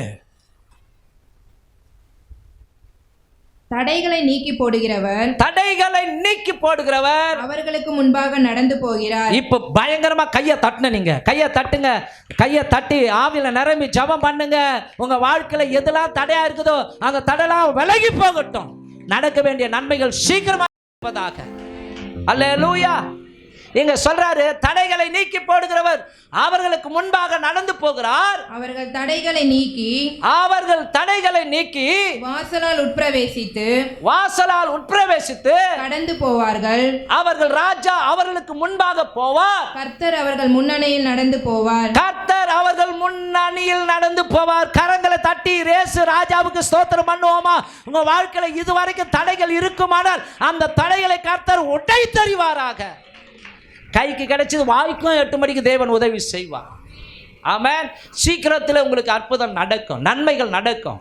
உங்களுக்கு வந்து சேர வேண்டிய அந்த ஆசீர்வாதத்துக்காக சும்மா இல்லைங்க. ஏசப்பா சிலுவையில் உயிரையே கொடுத்திருக்கிறார். உயிரையே கொடுத்திருக்கிறவர் அவரோடு கூட நீங்களும் நானும் விரும்புகிற நியாயமான நன்மைகளை, ஆசீர்வாதங்களை பெற்றுக்கொள்ளாமல் இருப்பது எப்படி? நிச்சயம் பெற்றுக்கொள்வோம். அல்லேலூயா. ஆனால் ஜெபம் பண்ணுங்க, தடைகள் தகர்ந்து போக தேவன் உதவி செய்வார். அடுத்து பிசாசு செய்கிற தீமை வாசிக்கலாம். குற்றம் சாட்டுதல். வெளிப்படுத்தின விசேஷம் 12ஆம் அதிகாரம் 10வது வசனம். அப்பொழுது வானத்திலே ஒரு பெரிய சத்தம் உண்டாகி, இப்பொழுது ரட்சிப்பும் வல்லமையும் நமது தேவனுடைய ராஜ்யமும் அவருடைய கிறிஸ்துவின் அதிகாரமும் உண்டாயிருக்கிறது.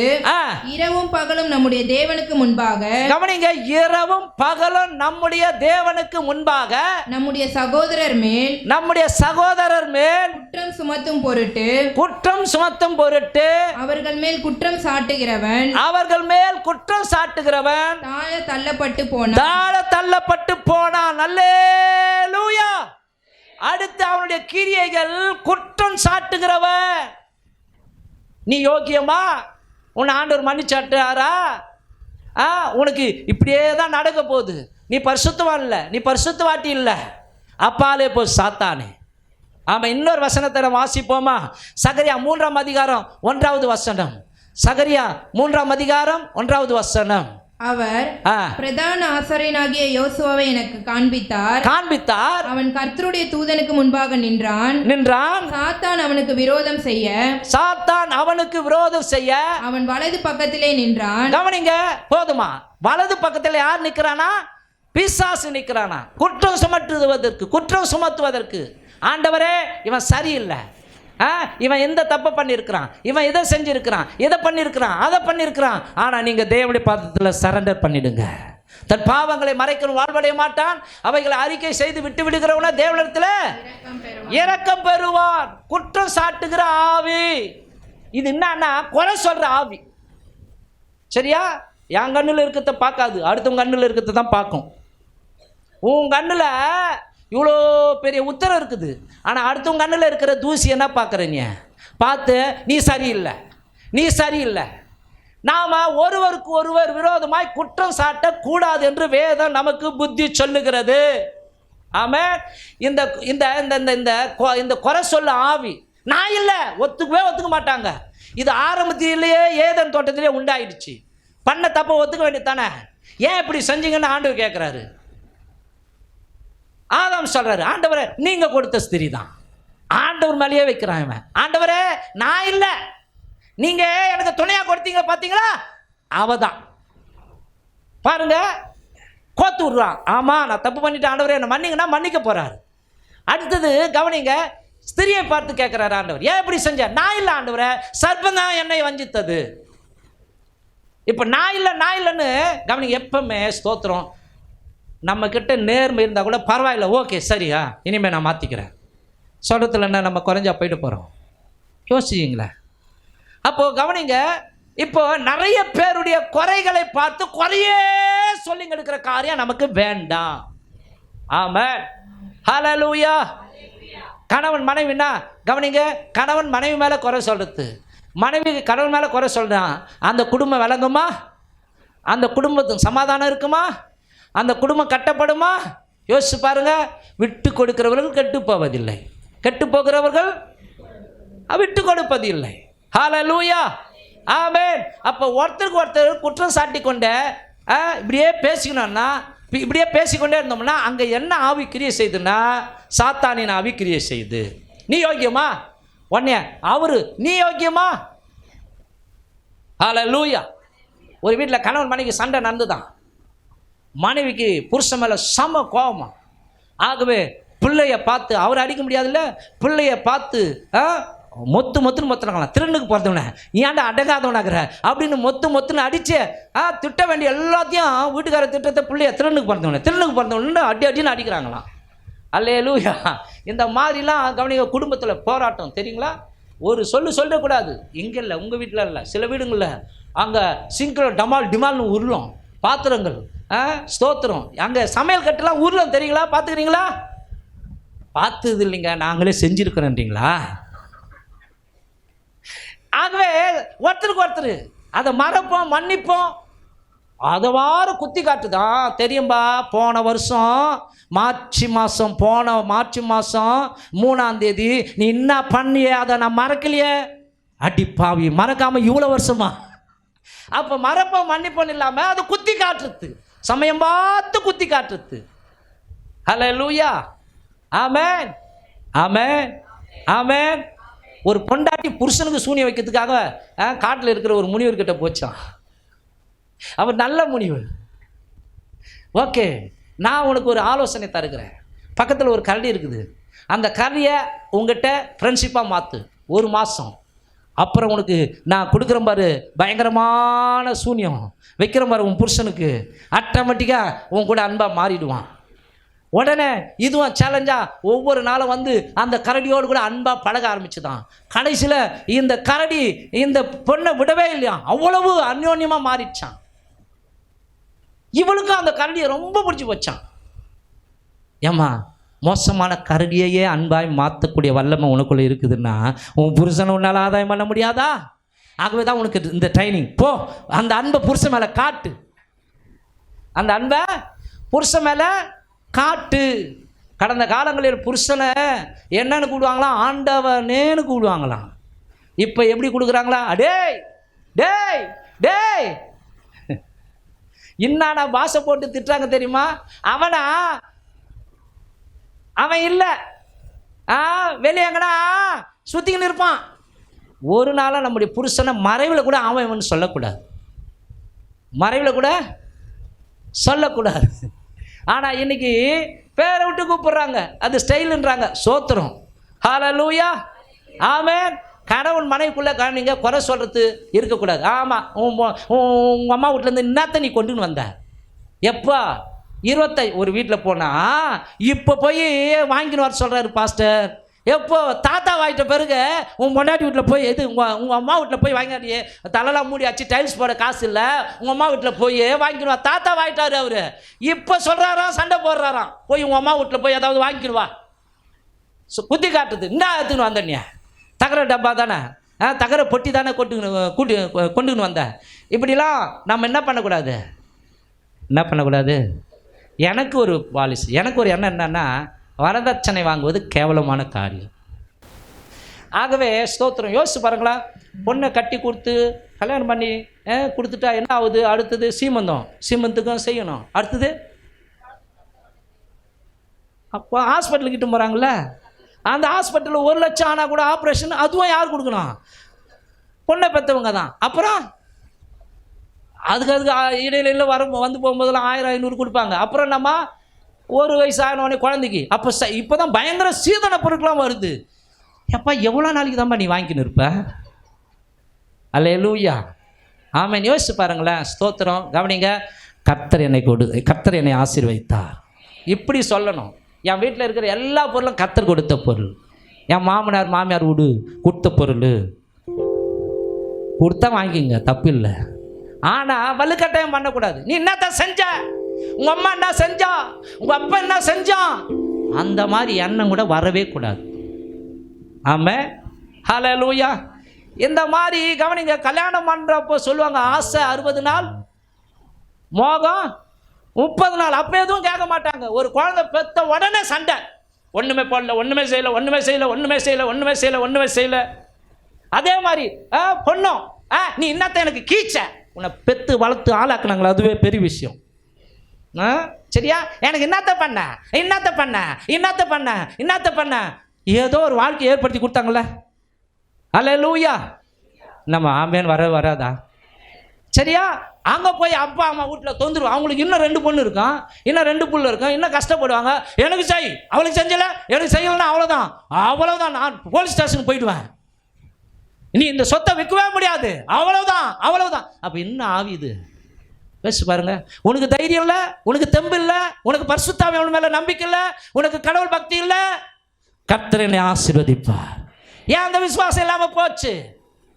அல்லேலூயா, ஆமென். பெத்த பெண் பிள்ளைங்களாம் அப்பா அம்மா வந்து என்ன பண்ணக்கூடாது? உஷாராக இருக்கக்கூடாது. இப்போது சொன்னிக்கின்னு போயிடலாம். எப்பா, எனக்கு 20 சவரம் போட்டாதான், எனக்கு 25 சவரம், அப்புறம் ஏற்றது 30 சவரம், வா இருக்கத்தே சுண்டிக்கின்னு போய்க்கினே இரு. இப்போ உஷாரா இருக்குதுங்க எல்லாமே. அப்பா கிட்ட அம்மா கிட்ட இருக்கத்த தொச்சிக்கின்னு போயிடலாம். போயிட்ட உடனே அம்மா போட்டுக்கிற தாலி சண்டை எனக்கு தான், இப்பவே தாலி செயினா எனக்கு தான். அப்போ அவ்வளோதான், பூட்டகை சாக்க சொல்கிறேன், நீ தாலி செயினா எனக்கு தான், சரியா? ஆமாம், தம்பி கொடுத்துடக்கூடாது, அண்ணனுக்கு கொடுத்துடக்கூடாது, அது எப்போ இருந்தாலும் எனக்கு தான். சீ, வாயா மூடு. ஹல்லேலூயா, ஆமென். அதாவது கவனிங்க, சொந்த காலில் நிற்க கற்றுக்கணும். கர்த்தர் என் கூட இருக்கிறார். ஹல்லேலூயா, ஆமென். கவனி, இன்னைக்கு கூட ஊழியம் யாரையும் சார்ந்துலாம் நிற்கல. இங்கே வரவங்களாம் உனக்குன்னா துட்டு வருதான்றாங்க. உனக்கு பணம் கிடைக்குதா, துட்டு வருதான்னு எத்தனை ஊழியக்காரங்க சொல்லியிருக்கிறாங்க. இப்பவும் கேட்குறாங்க. நான் யாரையும் சார்ந்து கொள்ளவில்லை. எனக்கு ஒத்தாசை வரும் பர்வதங்களுக்கு நேரம் என் கண்களை ஏறெடுக்கிறேன். வானத்தையும் பூமியை உண்டாக்கின தேவனிடத்திலிருந்து எனக்கு ஒத்தாசை வரும். ஆமென். இந்த குறை சொல்கிற ஆவி, இதுக்கு பேர் காண்டுன்னு கூட வச்சுக்கலாம். காண்டு வைக்கிறது. அவன் வரான், நான் பேச மாட்டேன், நான் அப்படி போகிறது. இப்போ பிடிக்காதவங்க வந்துட்டா இவங்க பண்ணுற ஆக்ஷன் பார்த்தீங்களா, சூப்பராக அதெல்லாம் பண்ணுவோம் கிறிஸ்துவ வாழ்க்கையில். அதான் சொல்கிறேன், சினிமாக்காரன் திரையில் நடிக்கிறான், கிறிஸ்துவலாகி நம்ம தரையில் நடிக்கிறோம். பிரைஸ்லான்னு சொல்லத்தில் என்னங்க, அங்கே வந்தவொடனே அப்படி நைஸாக இவங்க என்ன பண்ணாங்க, வேறு பாதை அப்படி போகிறது. இது எல்லாம் பிசாசுடைய கிரியைகள். ஹல்லேலூயா, ஆமென். கர்த்தர் உணர்த்தினா, சாரி பிரதர் தெரியாமல் பண்ணிட்டேன், என்னை மன்னிச்சிடுங்க, இனிமேல் உங்களை பற்றி நான் தப்பாலாம் பேச மாட்டேன். நேரடியாக குறைய கூட நேரடியாக இல்லை, தப்பாக நினைக்காதீங்க, ஸ்தோத்திரம், நீங்கள் இது மாதிரி சொன்னீங்களா, உண்மையா பொய்யா கேட்டு தெரிஞ்சுக்கிட்டு நல்லதா கெட்டதாங்க யோசிச்சு பாருங்கள். ஆகவே இந்த குறை சொல்லுகிற ஆவி கவனிங்க, பிசாசுடைய வேலையாக இருக்கிறது. பரிசேயக்காரன் என்ன பண்ணான், ஆயக்காரனை பார்த்து அவனை மாதிரி நான் என்ன இல்லை, அவனை மாதிரி நான் மோசமானவன் கிடையாதுன்னு குற்றம் சொல்கிறான். அடுத்தது மூத்த குமாரன் என்ன பண்ணுறான், கோச்சிக்கிறான். இளைய குமாரன் வரான், அவனுக்கு இப்படி இப்போ விருந்து வைக்கிற, ஆனால் எனக்கு என்ன பண்ணுற, நீ விருந்து வைக்கிறேன்னு இவன் வெளியே போயிடுறான், ஆனால் இளைய குமாரன் உள்ளே போயிடுறான். அப்போ அவனுக்குள்ளே எவ்வளோ அழுக்கு இருக்குது பாருங்கள். அப்பா கூட இருந்தாலும் அவன் புத்தி மாறல. அவன் என்ன பண்ணுறான், எப்போ திருந்தி வந்துட்டான், அவன் பாவத்திலேருந்து விலைக்கு வந்துட்டான், இப்போ புது மனுஷனாக மாறிட்டான். அப்பா சந்தோஷமா, எனக்குன்னு சந்தோஷத்தில் அவன் பங்கு பெறணும்ல, குற்றம் சுமத்துக்கிறான். இப்போ பார்த்தேன் உன் லட்சணத்தை, சின்ன பிள்ளைங்களை எவ்வளோ ஆசை வச்சுக்கிற பற்றியா. அவன் போய் வேசிகள் இடத்துலாம் செலவு என்ன பண்ணான், தன்னுடைய ஆஸ்தியை செலவழிச்சான், அவனுக்கு விருந்து வைக்கிற. இது எவ்வளோ ஒரு மட்டமான புத்தி. ஒருத்தன் மனம் திரும்பினானா, ஆண்டவரே நன்றி அப்பா, இதை தான் நாங்கள் எதிர்பார்த்தோம் அப்படின்னு சொல்லி அவனை அந்த விருந்தில் பங்கெடுத்திருக்க வேண்டும். ஆனால் வெளியே போயிட்டானா. அப்போ இது எப்படிப்பட்ட ஆவி, குறை சொல்லுகிற ஆவி, குத்தி காண்பிக்கிற ஆவி. அல்லேலூயா. சமயம் பார்த்து அடிப்பாங்க, நேரம் வரும்போது சொல்லி காட்டுவாங்க. இந்த மாதிரி எப்பயோ சொல்லியிருப்பார் 2 வருஷத்துக்கு முன்னாடி, 3 வருஷத்துக்கு முன்னாடி. ஆகவே அது சமயம் பார்த்து என்ன பண்ணக்கூடாது, அன்றைக்கி சொன்னல கையெடு, கிட்ட வராத, இப்படிலாம் நம்ம என்ன பண்ணக்கூடாது, பேசக்கூடாது. ஓகே, அடுத்த காரியம், பின்மாற்றம் அடை செய்வது பிசாசுடைய கிரியைகளாக இருக்கிறது. 2 தீமோத்தேயு புஸ்தகம் 2ஆம் அதிகாரம் 26வது வசனம். 2 தீமோத்தேயு புஸ்தகம் 2ஆம் அதிகாரம் 26வது வசனம். பிசாசானவனுடைய இச்சையின்படி செய்ய அவனால் பிடிபட்டிருக்கிற அவர்கள் மறுபடியும் மயக்கம் தெளிந்து அவன் கண்ணிக்கு நீங்கத்தக்கதாகவும் சாந்தமாய் அவர்களுக்கு உபதேசிக்க வேண்டும். யோவான் 13:27. யோவான் 13:27. அந்த துணிக்கை அவன் வாங்கின பின்பு சாத்தான் அவனுக்குள் புகுந்தான். அப்பொழுது இயேசு அவனை நோக்கி, நீ செய்கிறதை சீக்கிரமாய் செய் என்றார். பாருங்க, இங்க ஆண்டவரோடு கூட இருந்த இந்த யூதாஸ் இச்சையில விழுந்து பின்வாங்கி போகிறார். ஆகவே பின்மாற்றம் என்பது தேவன் மேல் வைத்த ஆதி அன்பை விட்டு விலகுவது பின்மாற்றத்துக்கு அடையாளமாய் இருக்கிறது. ஆரம்பத்தில் சாலமோன் ராஜா தேவனை அவ்வளவாய் நேசித்தான். ஆனால் அவன் அந்நிய பெண்களை இச்சித்து அவர்களை மனமுடித்து அவர்களுக்காக விக்கிரக கோயில்களை கட்டும் பொழுது அவன் பின்வாங்கி போனான் என்று சொல்லப்பட்டிருக்கிறது. 1 ராஜாக்கள் புஸ்தகம் 11ஆம் அதிகாரம் 9, 10 வேகமாக வாசிப்போம், இதோடு முடிக்கலாம். 1 ராஜாக்கள் புஸ்தகம் 11, 9, 10. ஆகையால் இஸ்ரவேலின் தேவனாகிய கர்த்தர் சாலமோனுக்கு 2 விசை தரிசனமாகி அந்நிய தேவர்களை பின்பற்ற வேண்டாம் என்று கட்டளையிட்டிருந்தோம். அவன் கர்த்தரை விட்டு தன் இருதயத்தை திருப்பி அவர் கற்பித்ததை கை கொள்ளாமற் போனதினால் கர்த்தர் அவன் மேல் கோபமானார். அல்லேலூயா.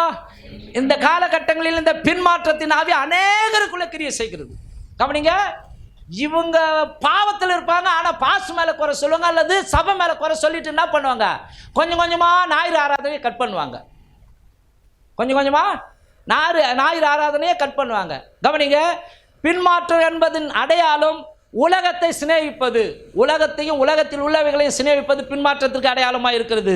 சபை விட்டு பிரிந்து செல்வது பின்மாற்றத்திற்கு அடையாளமாக இருக்கிறது. பழைய பாவத்தை மீண்டும் செய்வது பின்மாற்றத்திற்கு அடையாளமாக இருக்கிறது. பிரதிஷ்டையை உடைத்துக் கொள்வது பின்மாற்றத்திற்கு அடையாளமாக இருக்கிறது. உபதேசத்தை மறுதலிப்பது பின்மாற்றத்திற்கு அடையாளமாக இருக்கிறது. இச்சையிலே விழுவது பின்மாற்றத்திற்கு அடையாளமாக இருக்கிறது. பெருமை கொள்வது பின்மாற்றத்திற்கு அடையாளமாக இருக்கிறது. துணிகரமான பாவம் செய்வது பின்மாற்றத்திற்கு அடையாளமாக இருக்கிறது. ஞாயிறு ஆராதனை அசட்டை செய்வது பின்மாற்றத்திற்கு அடையாளமாக இருக்கிறது. தசம பாகம் காணிக்கை கொடுப்பதை நிறுத்துவது பின்மாற்றத்திற்கு அடையாளமாக இருக்கிறது. துன்மார்க்கமான நண்பர்களோடு கூட சேர்வது பின்மாற்றத்திற்கு அடையாளமாக இருக்கிறது. ஜப கூட்டங்களை அசட்டை செய்வது பின்மாற்றத்திற்கு அடையாளமாக இருக்கிறது. ஆவிக்குரிய நிலையில் வெதுவெதுப்பாக இருப்பதும் பின்மாற்றத்திற்கு அடையாளமாக இருக்கிறது. அல்லேலூயா, ஆமென். ஆகவே நம்மை நாமே ஆராய்ந்து பார்ப்போம். நான் ஆண்டவருக்குள்ளே இருக்கிறேனா அல்லது ஆண்டவர் விட்டு தூரம் போயிட்டேனா நம்மளையே செக் பண்ணுவோம். நம்மை ஆராய்ந்து பார்ப்போம். ஒருவன் என்னை விட்டு பின்வாங்கி போவானானால் அவன் மேல் என் ஆத்துமா பிரியமாயிராது. ஆமென். முடிவு பரிந்து நிலைத்திருக்கிறவனே ரட்சிக்கப்படுவான். அல்லேலூயா. ஒரு மனுஷன் கிறிஸ்துவுக்குள் இருந்தால் அவன் புது சிருஷ்டியா இருக்கிறான்.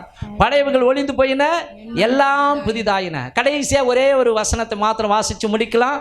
வெளிப்படுத்தின விசேஷம் 2ஆம் அதிகாரம் 4:5. வெளிப்படுத்தின விசேஷம் 2:4-5. நீ ஆதியில் கொண்டிருந்த அன்பை விட்டாய் என்று உன் பேரில் எனக்கு குறை உண்டு. ஆகையால் நீ இன்ன நிலைமையிலிருந்து விழுந்தாய் என்பதை நினைத்து மனம் திரும்பி ஆதியில் செய்த கிரியைகளை செய்வாயாக. இல்லாவிட்டால் நான் சீக்கிரமாய் உன்னிடத்தில் வந்து நீ மனம் திரும்பாத பட்சத்தில் உன் விளக்கு தண்டை அதனிடத்தின்று நீக்கி விடுவேன்.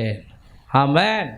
கவனிங்க, நம்மளை ஆண்டவர்கிட்டருந்து பிரிப்பதே பிசாசுடைய வேலையாக இருக்கிறது. ஆகவே உள்ளத்தால் கூட பின்வாங்கி போகக்கூடாது. வனாந்திரத்தில் தேவனால் நடத்தப்பட்டு கொண்டிருந்த இஸ்ரவேல் ஜனங்கள் இருதயத்திலே எகிப்துக்கு திரும்பி போனார்களாம். பைபிள் சொல்கிறது அவர்கள் வனாந்திரத்திலே செத்தார்கள் என்று சொல்லி. முன் வச்ச காலை பின் வைக்கக்கூடாது. இருப்பது ஒரு வாழ்க்கை, அது ஆண்டவருக்காக வாழுவோம். ஆகவே பிசாசுக்கு இடம் கொடாமல் இருங்கள், இயேசுவுக்கு இடம் கொடுங்கள், அவர் உங்களை சத்தியத்திலே நடத்துவார். எத்தனை பேர் ஆமென் சொல்றீங்க? எழுந்து நிற்கலாமா?